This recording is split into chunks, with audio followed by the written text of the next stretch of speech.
नाम है इग्नाइट, दावा है बच्चों के भविष्य को रोशन करने का, लेकिन खैरागढ़ के इग्नाइट शालाओं में बच्चे आज भी पुरानी और फटी किताबों के सहारे भविष्य पढ़ रहे हैं। शैक्षणिक सत्र शुरू होते ही हुए 2 महीने बीत चुके हैं, लेकिन पहली से 8वीं तक के बच्चों के हाथ नई पाठ्य पुस्तकों से खाली है।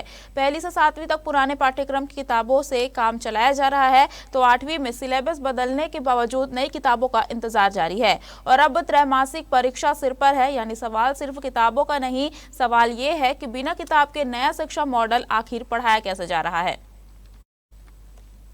ये तस्वीर है खैरागढ़ छुईखदान गंडई जिले की इग्नाइट शालाओं की। सरकार ने इन स्कूलों को सामान्य सरकारी स्कूलों से अलग पहचान देने के लिए शुरू किया। मकसद था आधुनिक शिक्षा, बेहतर संसाधन और बच्चों के सर्वांगीण विकास का माहौल। लेकिन स्कूल पहुंचते ही इग्नाइट के दावों और जमीन की हकीकत के बीच का अंतर साफ दिखाई देता है। शिक्षकों के मुताबिक पिछले साल भी पुराने पैटर्न से पढ़ाई और परीक्षा करानी पड़ी थी। इस बार भी नई किताबें नहीं पहुंचने से कई शिक्षक अपने स्तर पर पुस्तकें जुटाकर बच्चों को पढ़ाने की कोशिश कर रहे हैं। अब जरा इस सवाल पर गौर कीजिए, जब सिलेबस बदल गया तो किताबें क्यों नहीं बदली? और सबसे बड़ा सवाल, अगर इग्नाइट शालाओं को शिक्षा का नया मॉडल बताया जा रहा है तो उसकी नींव पुराने संसाधनों पर क्यों रखी गई है? इस पूरे मामले पर जिला शिक्षा अधिकारी मुकुल साहब का कहना है कि प्रदेश की इग्नाइट शालाओं में शासन स्तर से अब तक किताबों का आवंटन नहीं हुआ है। फिलहाल शिक्षकों को पुरानी किताबों से पढ़ाई कराने के निर्देश दिए गए हैं। शासन से किताबें मिलते ही उनका वितरण किया जाएगा। यानी इग्नाइट का उजला सपना फिलहाल पुरानी किताबों के पन्नों में तलाशा जा रहा है।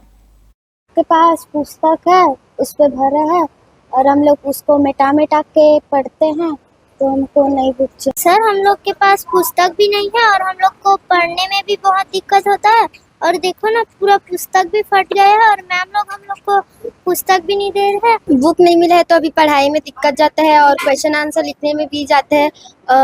और सर लोग ना अभी गाइड से पढ़ा रहे हैं। समस्या हम लोग की ये कि पढ़ने में दिक्कत जाता है और कुछ भी होमवर्क देते हैं तो पहले घर जाके मोबाइल में उसको सर्च करना पड़ता है। इग्नाइट की जो पुस्तकें हैं अंग्रेजी माध्यम की, वो शासन से आवंटन प्राप्त होने के पश्चात हम डिपो से खरीदते हैं और अभी प्रदेश में कहीं पर भी आवंटन जारी नहीं हुआ है। फिलहाल वैकल्पिक रूप से शिक्षकों के पास पुरानी पुस्तकों से या बुक बैंक से जो पुस्तकें उपलब्ध है उससे अध्यापन कार्य करने के लिए कहा गया है।